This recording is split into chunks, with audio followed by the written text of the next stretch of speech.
ready for this? Oh, boy. Welcome to Emotionships, where we talk about the real reason everything happens for a reason. I'm your host, Charlie Carroll, along with my...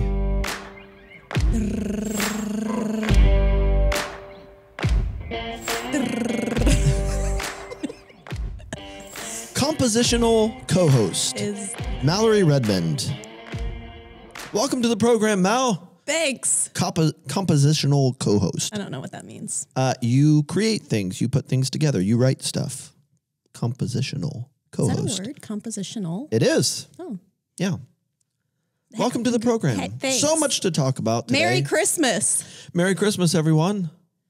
Hope you're enjoying your presents around the tree this morning. Yeah.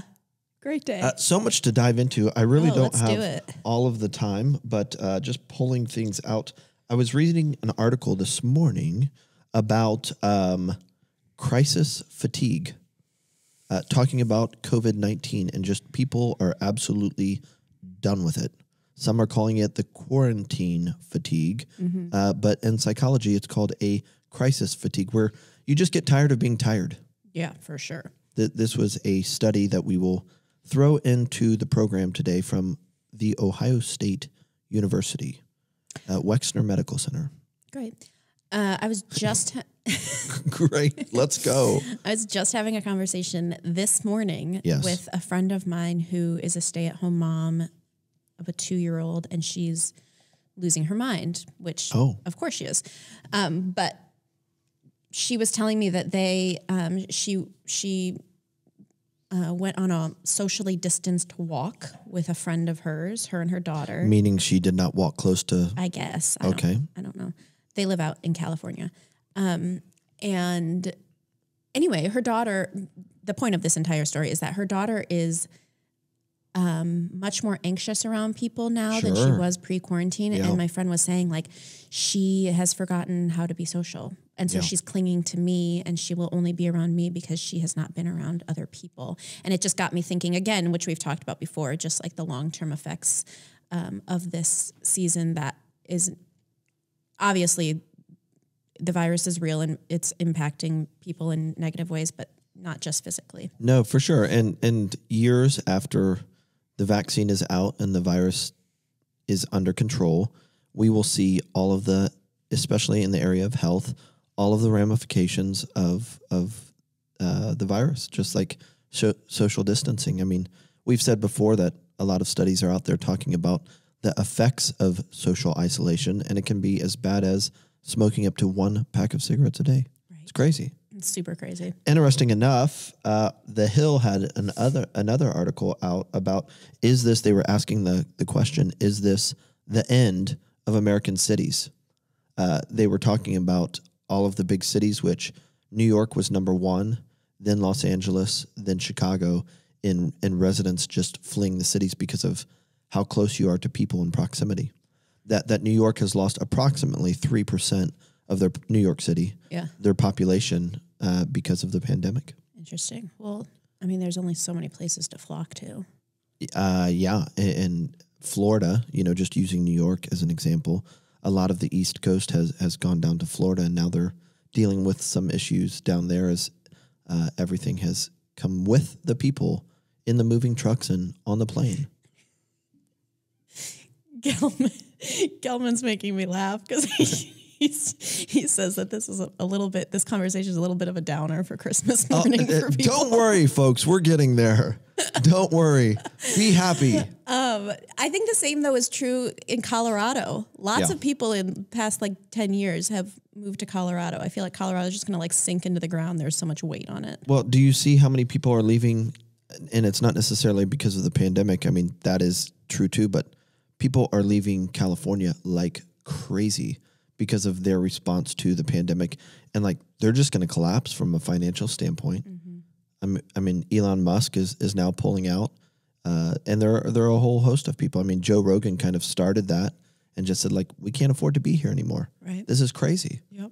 And so you lose your tax base, and then what do you do? Because you don't have the money to run the government. Mm-hmm.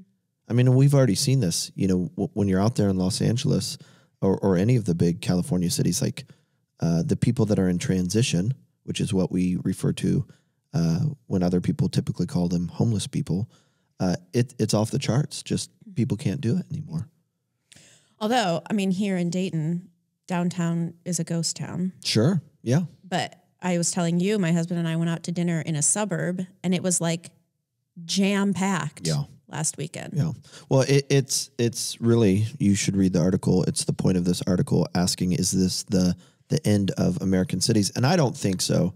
I mean, I remember when 9/11 happened, a buddy of mine who was living in Virginia bought a place on Wall Street because the week after 9/11, people were just getting out of there thinking that that was going to be the object of future terrorist attacks. And I think he bought a $5 million place for $380,000. Whoa. And then within a year turned and got basically a normal price for it. And so I don't think it's the end of American cities. We are going to have to pivot and change to figure out how to fight biological warfare of the future with this kind of stuff. But I still think people will come back to cities. Yeah, I do too.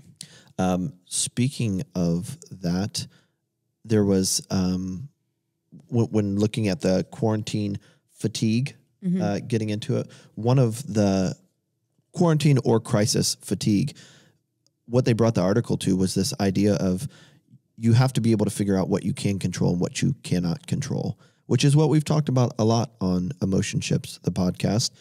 For those of you that are just tuning in and need a refresher, an emotionship is all of the energy that typically surrounds any given thing. And often it's the energy as it ripples out from a thought that someone had or a comment that someone made or an event that took place. The energy grows and becomes bigger than the actual situation. And we all know that this is true, that like emotion is the word for energy in motion when you really study it.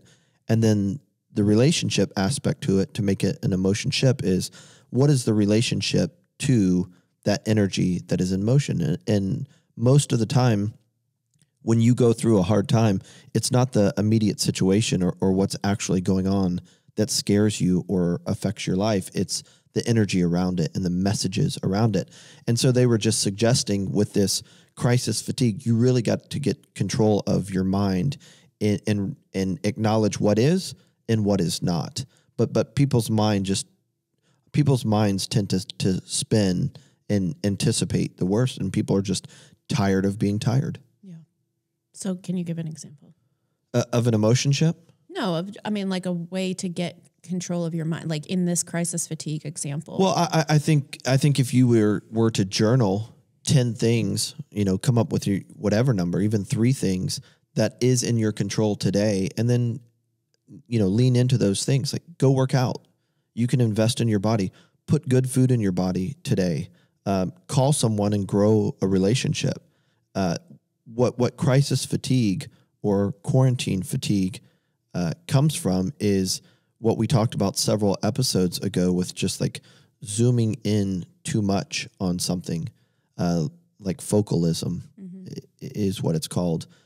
And so maybe you need to turn off the news or stop reading whatever you're reading about how bad things are or whatever it is, and start focusing on the things that you can control. And I think, most people tend to live a life that is very reactionary versus intentional. Yeah. And so I think you can control a lot more of your destiny than you think. But you also have to remember, I was reading an article from one of the newspapers in Kentucky this week because a friend of mine was abused as a child.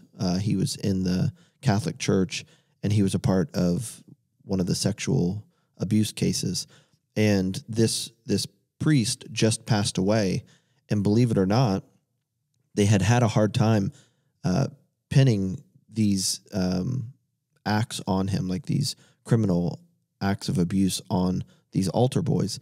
Well, he just passed, and when he passed, they found his journal where he would journal to God about his sins of abusing these boys, and he put their names in there. Oh.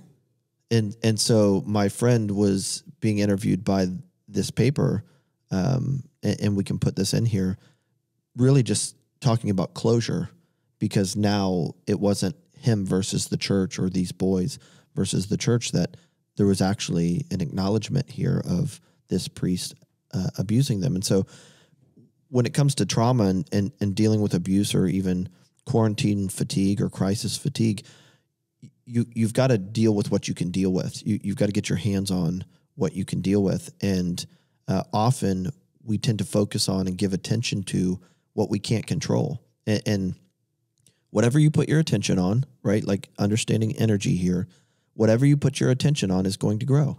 Yeah. And even if it's like, don't do that, I don't want to do that, I don't want this to happen, please don't happen, you're feeding that and making it that much more likely that it's going to happen. And so a lot of this, a lot of the way that energy works is you have to be able to get out of the moment by moment fears and start putting your mind and your attention and your thoughts on what you want or what you think needs to happen. Okay, so can you close the gap on the story about your friend in this context? Well, just getting back to the idea with him reading that story and what he went through, though it was trauma and something happened to him that was out of his control, there was closure in that coming out and the truth coming out, that it could be put to, like, other people could acknowledge it. And now he is not as affected by it, because though it was bad, he was able to acknowledge and others were able to see, like, he wasn't making this up. This wasn't a crazy story of him being out of control or making it up. But now it's like, it's been owned. He's taken it and used it as something for good. Like, the point is he came out in the paper and was willing to be interviewed and take something into his control and say, like, this is a horrible thing. It happened to me. I've done my best to deal with it. Let's move on, type of thing. And so he couldn't control the fact that he was abused, but he could control that he would come out and not be embarrassed or ashamed by it and talk about it to bring it more into the light so that others don't have to deal with it. And the point is just, you can't control what happens to you, but you can control your response and you can control your mind, right? Like, you can say, here are the things that I'm going to focus on. And even when it comes to something as horrible as that story, you can still say, like, this happened to me. I don't want it to happen to other people. And so I'm going to talk about it. Yeah. And so the whole idea of how you combat crisis fatigue or quarantine fatigue is figure out what's good in your life, figure out where you want to go, and then start meditating on those things. Give your energy to those things versus rehearsing over and over again what is wrong or what happened to you that was out of your control. Yeah. I was thinking yesterday or a couple days ago about this time of COVID and quarantine and all of that, and how there's like a cultural narrative about what this time means for us personally. So for example, like people gain a lot of weight during, like, when they're quarantined at home and they just are like eating their feelings. And it had me thinking about a lot of situations, even the situation that your friend is in. Like, there tends to be a cultural narrative about what that situation means for a person, what it does to them, how it's going to impact them. And it's really easy for us to just like take that on and say like, okay, well, this is what's happening and this is the cultural narrative, so this is what I live into. Yeah. When it's like, you don't have to put on 50 pounds during quarantine. You don't have to, like, you get to choose what the narrative is for your own life. Yeah. And so many of the messages that shape us and inform us aren't realities, but they become realities when we empower them with our attention. Well, I think even like the quarantine thing, I think it starts by like a couple of funny people on Twitter, right? Who are like making memes or making a joke about the weight they're putting on. And then it's like, we all think we have to gain weight during quarantine. Sure. Yeah, for sure. And again, the point of this podcast is getting past all of the waves and all of the energy that's in motion to get to the actual thing that is affecting your life.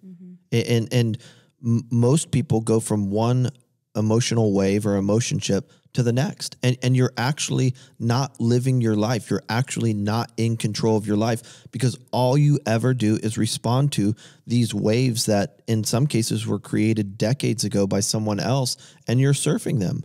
You're surfing the waves that keep going of other people's energy and other people's thoughts. And you can get around it by just, I ask myself, like, who told you that? Yeah. Who said this? And why am I giving so much power to it? But that's a lot of life is other people's, energy that we haven't had the ability or the awareness to confront. And it just literally wreaks havoc on the body. There was a study that came out this week where they studied, it was in Brazil, and they studied I don't remember the number, but it was a decent amount of people to see what high blood pressure was doing for cognitive decline, just how tension really, really, really messes with the mind. And it was fascinating just to show that if you don't learn to respond to uncertainty, which is the word for stress, all stress can come back to uncertainty, your blood pressure goes up and it has real effects on your mind. And so again, you can't control what happens to you, but you can start to develop a set of tools or skills that helps you pierce through the Emotionships that are all around you and calm your nervous system down so that your biology doesn't have to be so radically affected by what feels like a lot of chaos all around you.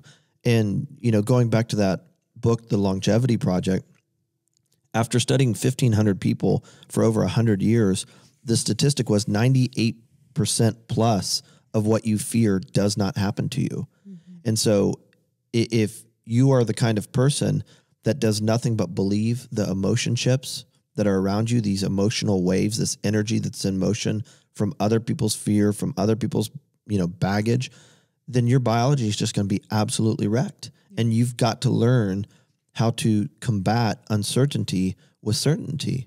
And a lot of that has to do with like being aware and training yourself to say, okay, this is what I hear, or this is what I feel, but this is what I believe. Mm-hmm. And make your beliefs more of a reality than your feelings, which is something that we all deal with. It's so important for your biology and also for like the people around you, your kids. I mean, like they feel it, right? And I think that what a perfect time to put into practice the things that we're talking about with it being Christmas. Like nobody's having the Christmas that they normally have, sure. Right? Like it's just like everybody's Christmas is different this year. And I know there's a lot of grief with that, but I remember growing up, probably you ask me or both of my siblings our favorite Christmas, and it was my dad had just lost his job.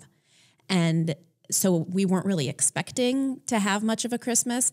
And it ended up being just like this really sweet, we're all a little bit older, like in high school, and it ended up being this really sweet Christmas. And I think so often, again, like the culture, like there's no income in your house, so your Christmas is going to be crap. Yeah. And that doesn't have to be the story. Sure. And so I think with a quarantine Christmas or whatever you want to call it, like you have an opportunity to still give your kids like a Christmas that they won't forget, because things are so different. And if you choose to be joyful and choose gratitude and live into just kind of surf the wave that you get to create rather than everybody else, then they might be talking about it for decades. And that's the biggest, speaking of gifts, you've got to allow your children to go through things versus trying to keep them from things, because it's when they go through things that you then can give them the second gift of giving them the ability to deal with those things. Like your opportunity as a parent is to prepare your child to live without you. Mm-hmm. And when you think that it's prevention versus preparation, that is your goal or your objective, I mean, talk about a disfavor to your children. Speaking of uncertainty, I left the restaurant this past Friday, and I needed to pick up Chase, who's our middle child. And I pulled up to he was with my in-laws, and I pulled up to their house and sent a text message to my father-in-law, and 3 or 4 minutes goes by and he doesn't answer. And so then I send a text message. You don't even get out of the car? No, Oh, no. Okay. It was late. Sure. And just make it a quick exchange. So then I send a text message to my mother-in-law, hey, I'm here. And the garage door starts to open. And while the garage door is opening, I open my email and had an unexpected, disturbing email full of uncertainty in it. Well, and that's vague. Well, go on. Yeah. Just one of those emails that whatever is full of uncertainty and can tick you off. Sure. And so my son gets in the car and I don't even hear yes, him. You have no idea of your surroundings. Yeah. So he's sitting there and he hops in the front seat and he's got his phone in his lap. And of course, like there's no transition from their house into the car. He's still watching this YouTube video. And I just read this one line in the email and I'm like, motherfucker. Oh. And my son... Merry Christmas, everybody. My son, without even... He doesn't even look up. He's just looking at his phone. Says, what did you just say? And I was like, I didn't realize you were in the car. Right. Rewind. And he said, what's wrong? And so I told him about this email full of uncertainty. And he was funny about it. And so we drive home and he goes, he's getting out of the car. He goes, I'm going to have to tell mom. Sure. I said, well, son, you can tell, son, you can tell your mother bad words don't make a person bad. Yeah. And we'll just move on from this. Right. And it was a great opportunity because then it became a family conversation when we got inside, right? What dad said. And I wanted, this whole idea of like preparation versus protection. Mm-hmm. And I'm not saying that you don't need to protect your children. Obviously you want to protect your children. And there are some things like, hey, yeah, we don't chase this ball out into the street with oncoming traffic. Like, of course, that's a given. But that being said, I need to allow my children to live life and then come beside them and help them understand it. Another example, my daughter, we're watching a puppy, as most of you know, and this puppy was jumping, like nibbling at her. No, I think actually what happened is we introduced the puppy and then you were going to tell us more information about how it all went down and we never went back to it. So long story short, the puppy was a gift, but you still have the puppy. Oh, well, no, the puppy is transferring to its owner. Oh, okay. Yeah. Okay. And so this puppy is nipping at my daughter's toes and she's like, stop it, you little bee. And Amy says, hey, we don't say that. And Kate, who's 9 says, well, it's better than saying the full word. And, my wife said something back to her and I just jumped in because I couldn't help myself. I just said, actually, she can say that. Like if we're getting hyper technical here, sure. She can say it because she's going to say it under her breath, or she's going to go up into her room and say it, or she's going to say it around her friends. And what I don't want as a parent is her thinking that she's not safe to say something like that around us, and instead has to live in secrecy with it, versus learning the power of your words and learning how to manage them and steward them versus being afraid of them or thinking that somehow, some way, bad words, when a person uses them, makes the person bad. Mm-hmm. And so it's just, I know that's a small example, but it's one example of how we prepare our kids versus thinking that we're protecting them, right? Because what you'll accidentally end up doing is creating a liar or creating a child that has two different lives, the one they live in front of their parents and the one they live when their parents aren't around. Yeah. I definitely cuss in front of my children. They're much younger than yours. My 2-year-old has started sometimes repeating saying bad words. But my thing is like, okay, when I'm saying those words, oftentimes it's out of frustration. I'm getting energy out. Yeah. I'd rather say a word than be having her see me punch a wall. Sure. I'd rather say a word than be passive aggressively stomping around the house with my negative energy all pent up that's coming out somehow. Sure. And her seeing me angry, but not knowing am I angry at her? I'm just going to say the word. I just say the word. Well, here's the thing for all of you that are upset now that judging me, judging us. Yeah, we're being judged. Listen, let me ask you a question. what makes a bad word bad? Right? And it just, you've got to understand that the idea of right and wrong, good and bad, has been severely misrepresented by human beings that have tried to control and manipulate people for thousands of years. I'm going to say the S word. And when I say it, there is so much negative connotation around it that people can barely hear it. Sin. And people literally get all worked up and their lives are ruined because of this word we call sin. And it is 100% an emotionship.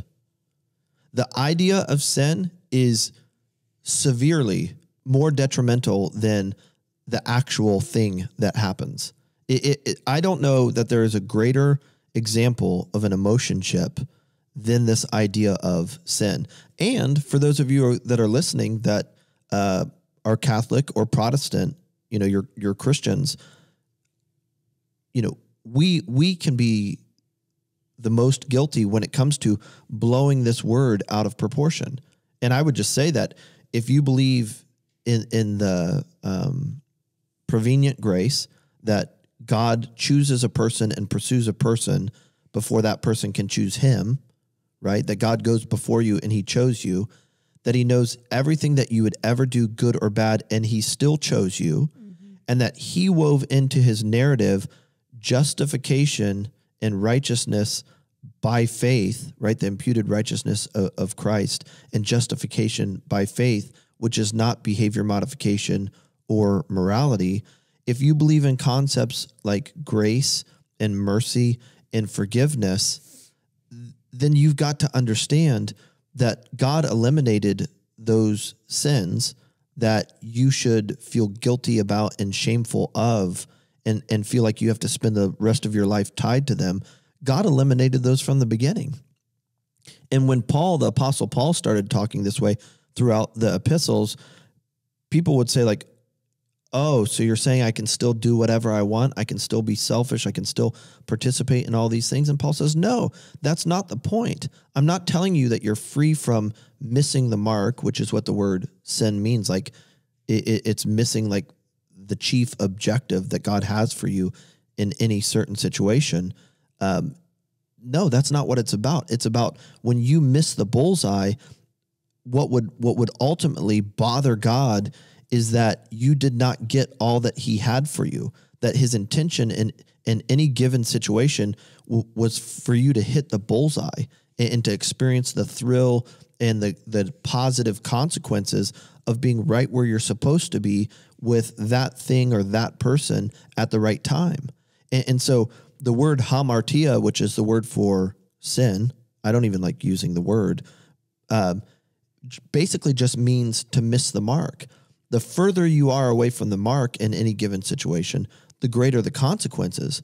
But that has nothing to do with God's love or commitment, his love for you or his commitment to you. And so if you study church history, you know that Jesus came and walked out, like he came to be a living billboard of what God looked like because the religious ruling class had messed up this concept of sin so bad that who was supposed to be the doctors and the spiritual healthcare workers, the religious ruling class, literally were doing the opposite. And Jesus would say, you just put burdens on people's back.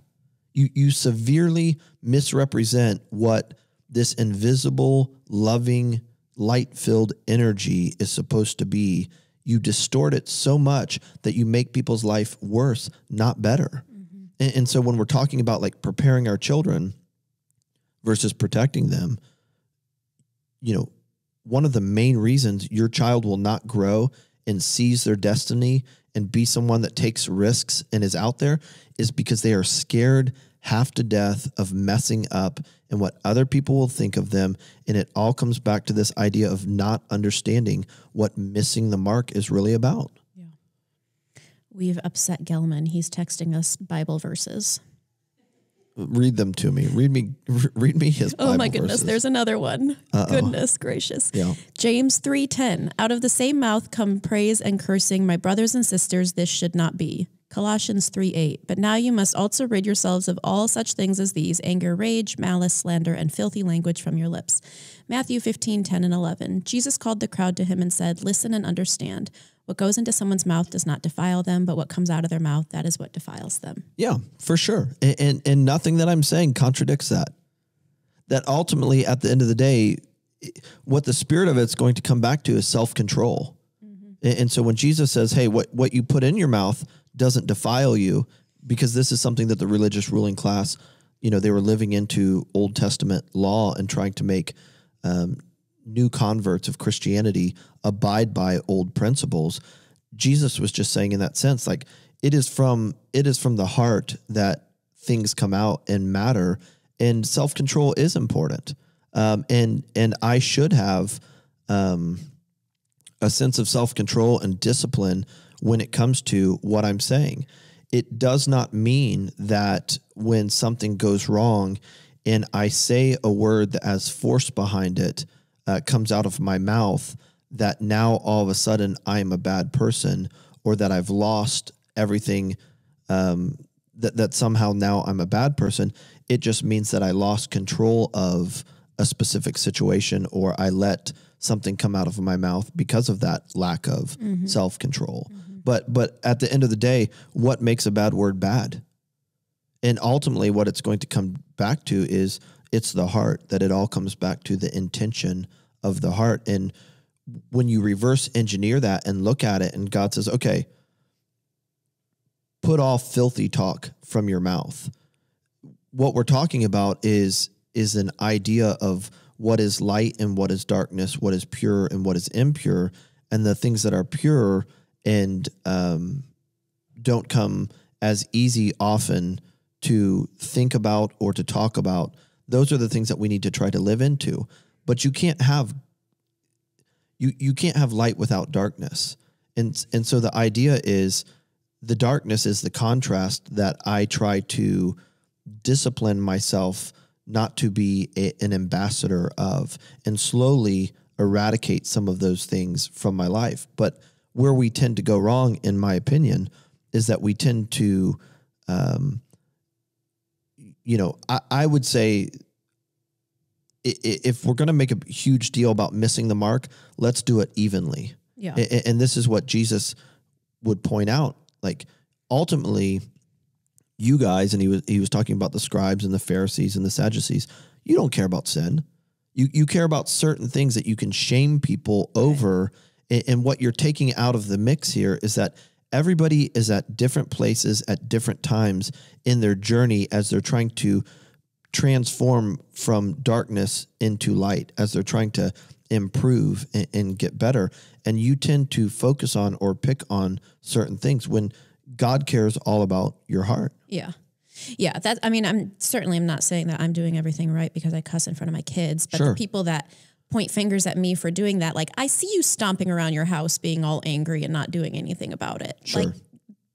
Or living in fear and anxiety. I mean, I have a friend whose dad is really obese, and his dad was putting pressure on him about how he spent his money. His son is a grown adult, and his father uses fear and as a manipulative tool, because his father is afraid of not having enough money or running out of money. And so his dad was just telling him that some of the decisions that he was making for he and his family, were frivolous or irresponsible. And I just told my friend, you should look at your dad and ask him what he thinks about being fat. And is that a problem? And it just comes back to, like, at the end of the day, the large majority of people that will create a lot of energy and motion and raise a huge ruckus about what's wrong, like sin and missing the mark, they don't care about sin. They don't care about missing the mark. They're leveraging something against you to try to control you or to manipulate you. And unfortunately, that's the history of a lot of man-made religion, is that we use sin, the concept of sin and morality, as a way to distinguish ourselves from other people and why we might be closer to God and therefore might be better or more right than the next person. And you know, I think there's a level of maturity that has to be suspicious of our own morality. You know, Romans 14 says, "Who are you to judge another man's servant? That a man rises and falls to their master." And that was, you know, the idea behind Paul writing that is each and every one of us is going to give account to the Lord for our actions and for our behavior. And I just think that if you look at human history, you look at people pointing out certain things, and a lot of times they don't necessarily even know it, to feel better about themselves and to control someone else, you know, for one reason or another. Yeah. So can you talk a little bit about like the phrase that comes to me is iron sharpening iron, like Sure. how to be in relationship with people, like raising them up and supporting them and encouraging them, but not shaming them. Well, again, you know, it gets me worked up because what is assumed by the way you just asked that question is that there's something to be held against people, right? So if the Lord forgives me before I've even done it, he forgave my sins past, present, and future. And he said, my son died on your behalf to pay for your sins in advance so that you can put your energy on becoming more like Jesus, more like light, life, and love than worrying about your mistakes. Then why do we put a backdrop behind people and constantly sharpen iron, for all of you Maranatha loving church going singers? Why do we put this background behind people that always has to focus on how they can get better and eliminate certain things from their life, right? That's what I'm asking. That's what I'm asking. Yeah, I'm I know. asking how to do that in a healthy way. Right, Like for sure. And I'm just saying that often what gets measured or talked about in especially religious circles is this idea that at someone's core, they're not good enough. At someone's core, they got to get better. At someone's core, they have to improve.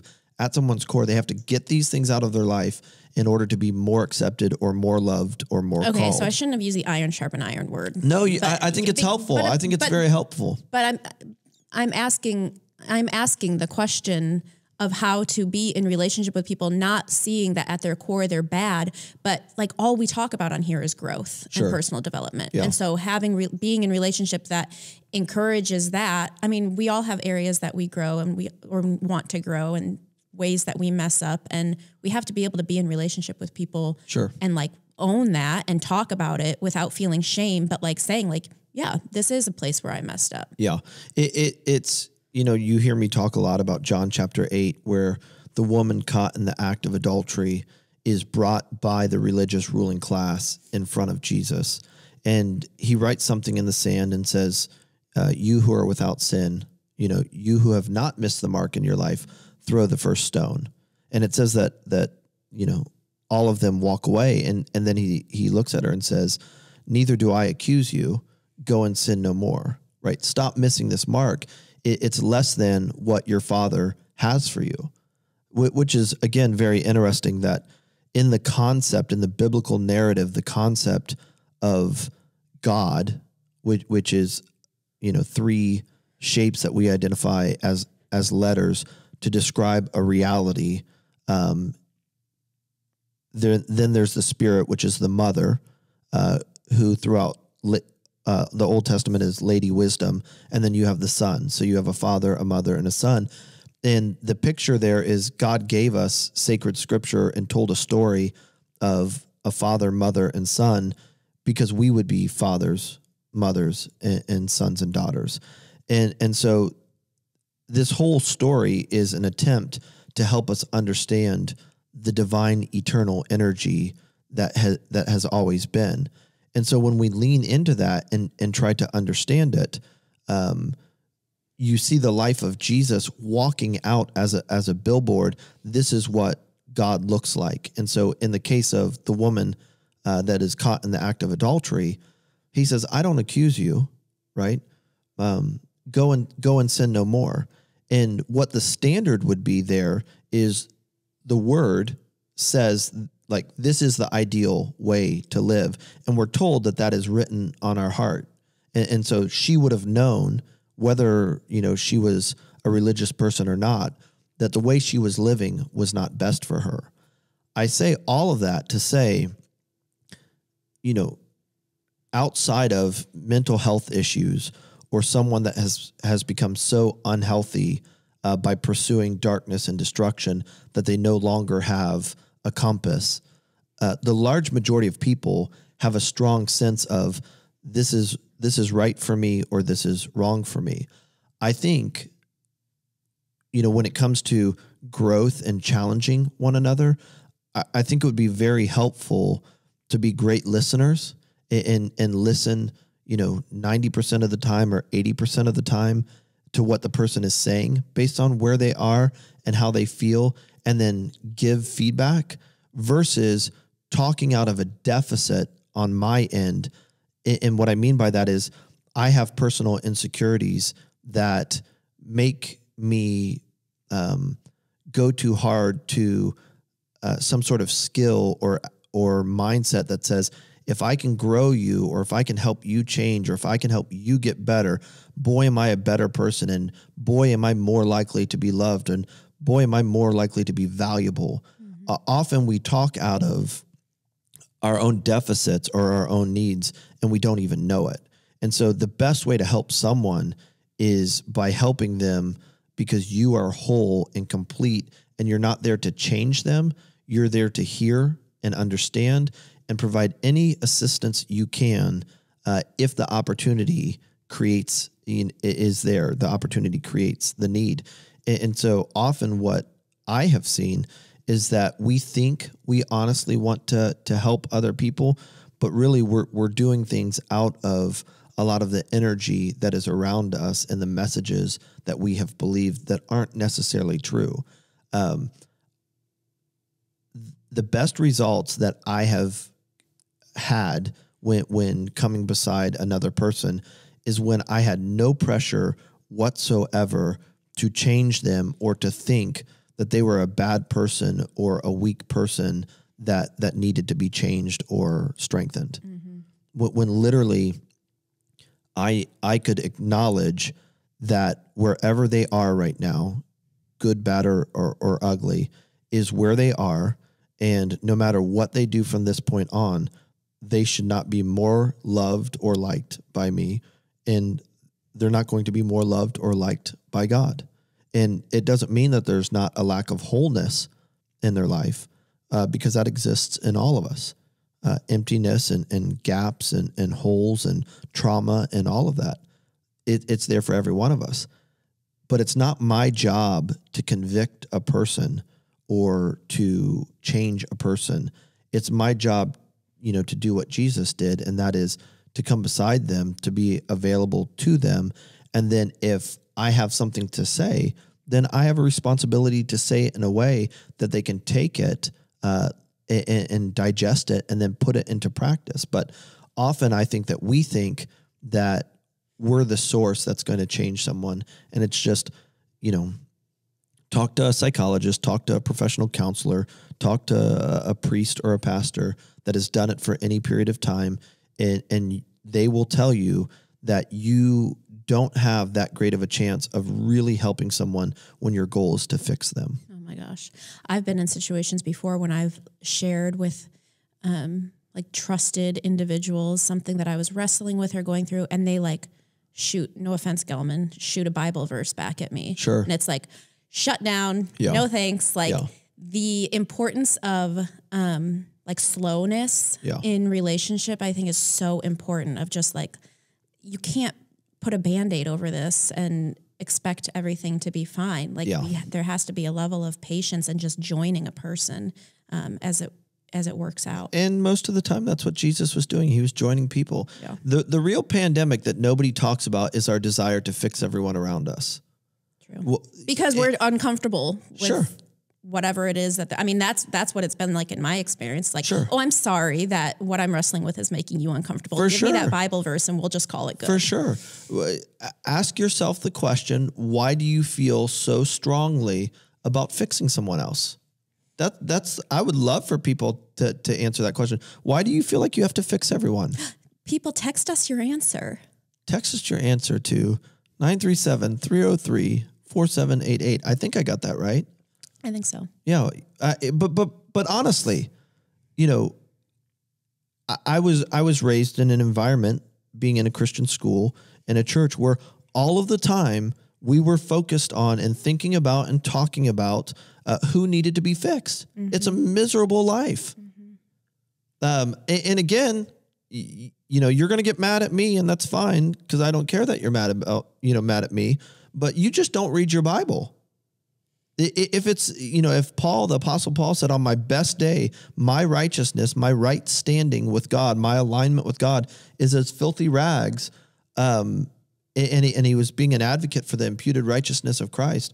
Why are we so up in arms? Like, if we really believe mercy and grace and forgiveness, and that grace for when missing the mark rises in a person's life, that grace will abound, it will go that much higher.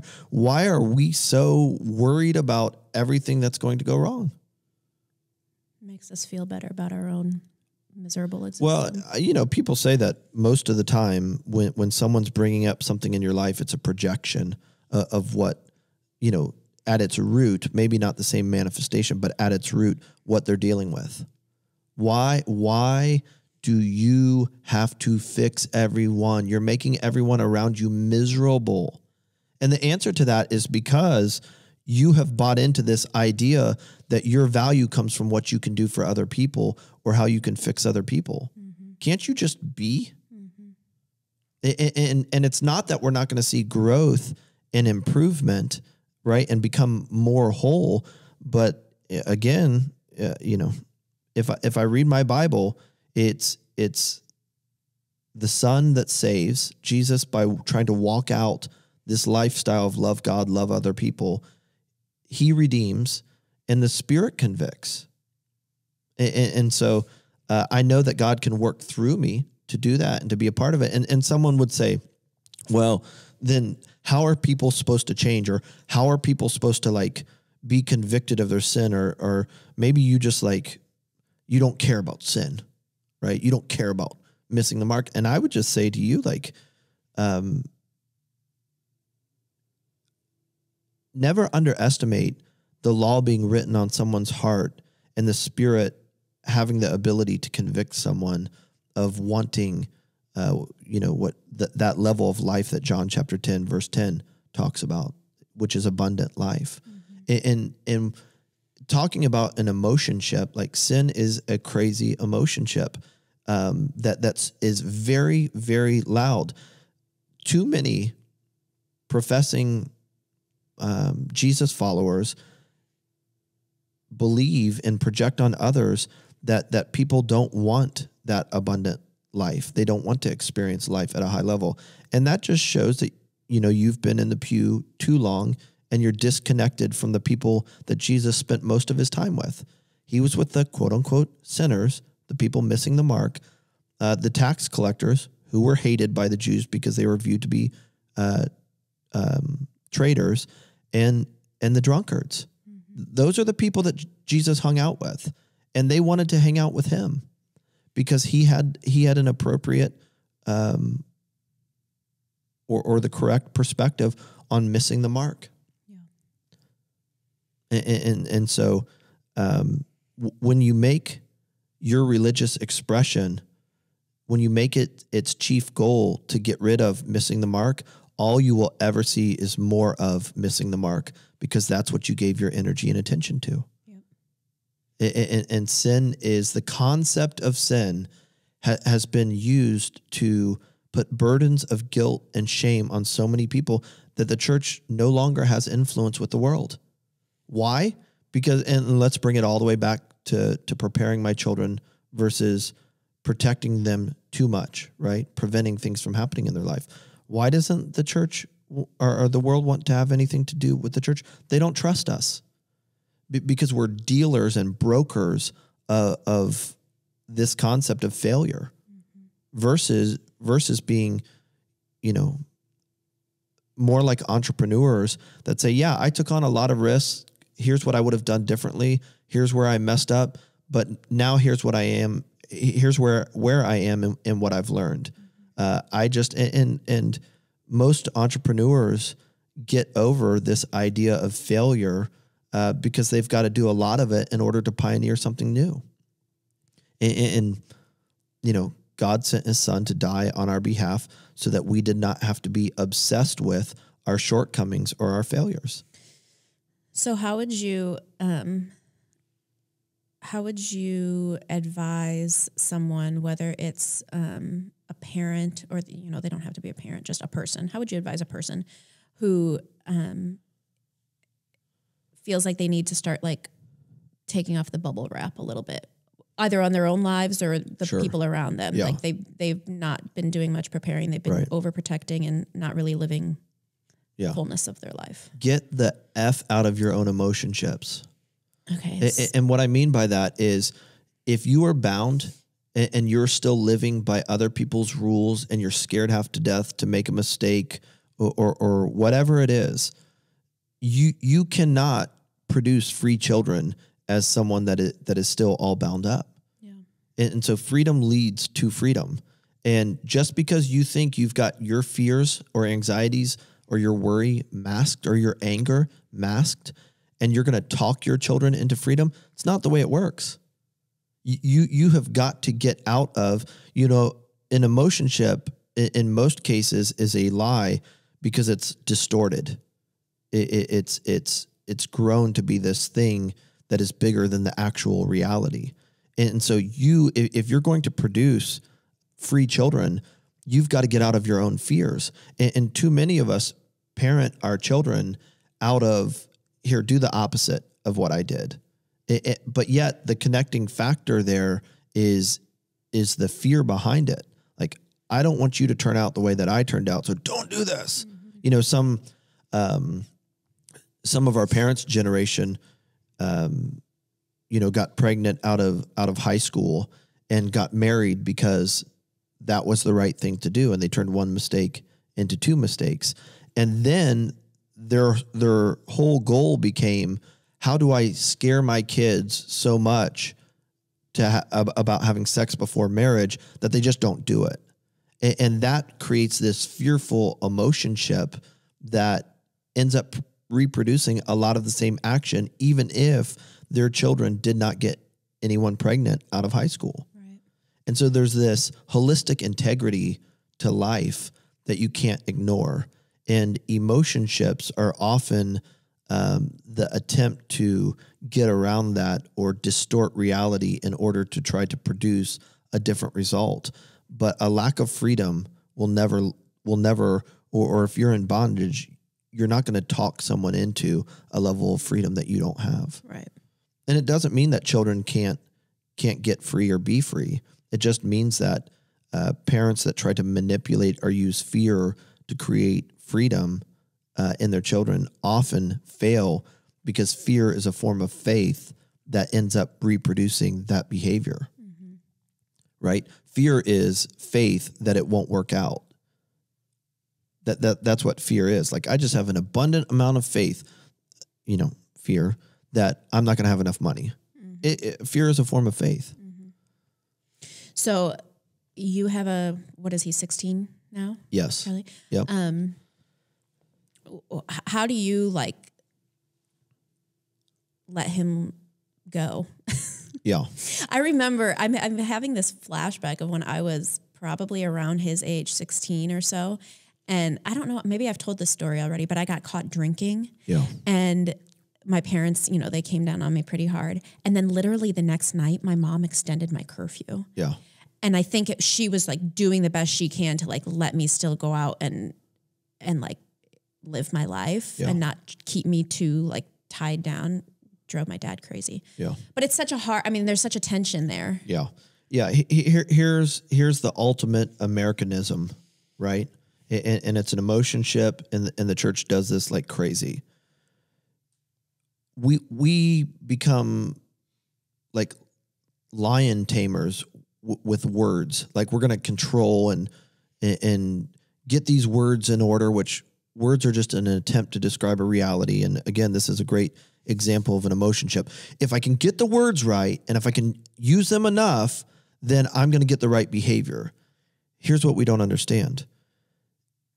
If you can get to like the heart of the issue where the real energy exists, you can change anything.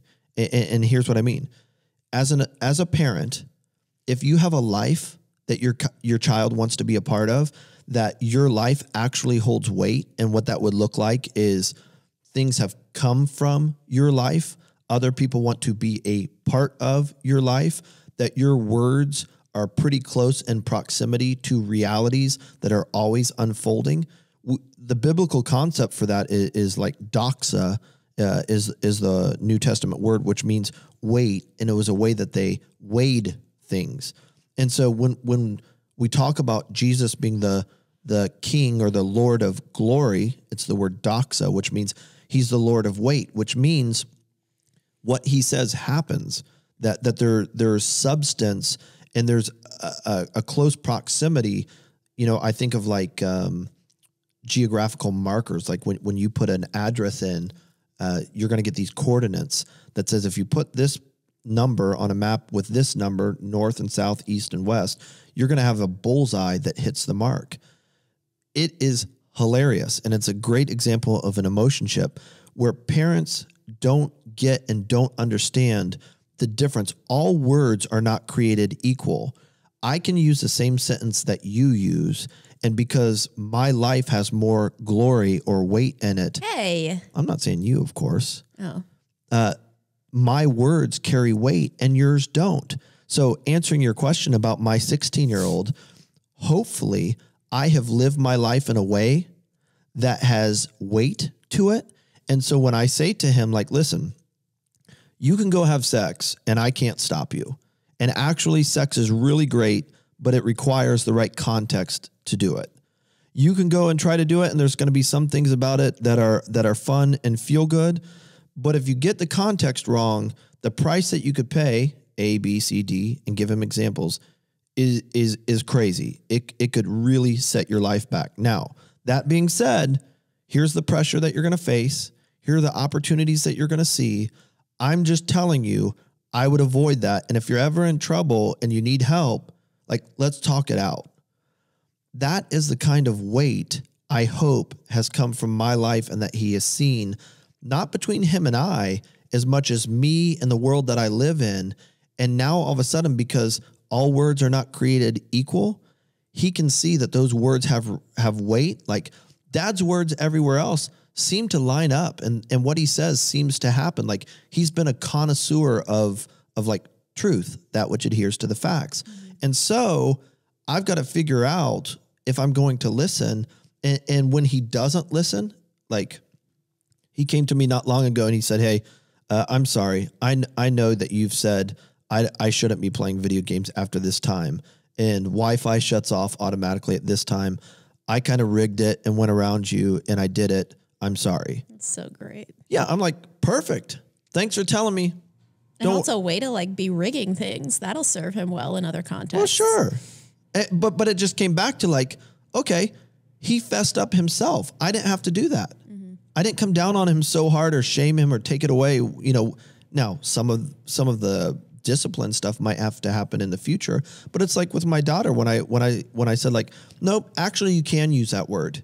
I'm creating weight. There's an exchange there that says, oh yeah, you're actually a human being. You're not this like little puppet that I'm just going to shape and do what I'm going to like mold you like silly putty and get you to be who I think you need to be. Mm-hmm. Like, no, you're an actual human being that I'm empowering to make decisions for themselves. And I know that you're not always going to do it.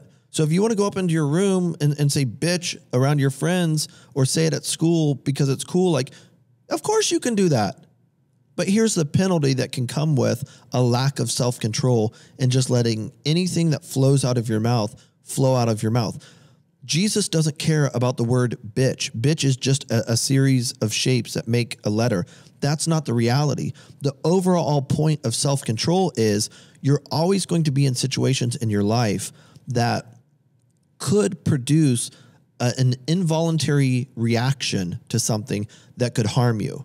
So I'm in a situation where someone says something to me, and this happened to Chase, not too long ago, where an older, stronger cousin of his did something, or they were having an exchange, and Chase lost his temper and said something, and he got body slammed on the ground. Oh, okay. And so after he recovered from crying and being all upset, I said, now listen, I'm sorry that hurt, but here's the point. Mm-hmm. If you don't have self-control over what comes out of your mouth, you can get yourself really hurt. Sure.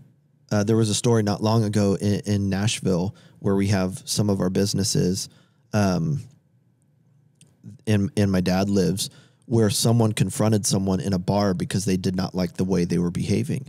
And little did the person know that the person they were confronting was, a former gang member that had killed a number of people. And the guy that got confronted said to the person confronting him, let's take this outside. And the guy that was saying something was a young college kid, right, that was just full of energy. Mm-hmm. And the college kid lost his life out in the parking lot because he saw something that he thought needed to change, and he just let it fly. Yeah. And so, I use language most of the time. It is not a reaction. It is very intentional to get something else happening in a room. And that's something that I will have to give an account for. I think the overall purpose with words is you better be careful that you don't get to a point where you lose control of what comes out of your mouth and it just involuntary comes out, because the ramifications will bleed over into other areas of your life, that lack of self-control, and could take your life, could harm you. For sure. Yeah. And so it just comes back to understanding, like, when it comes to our children, that we have an opportunity to prepare them, to equip them. And, I hope that my words carry weight because of my lifestyle, and that is something that they feel and they know firsthand, and can listen for that reason. But at the end of the day, what I'm not going to allow to happen is their fear of not being enough manipulate the rest of their life, so they go on a mission to try to add things to their life in order to make them feel better about themselves.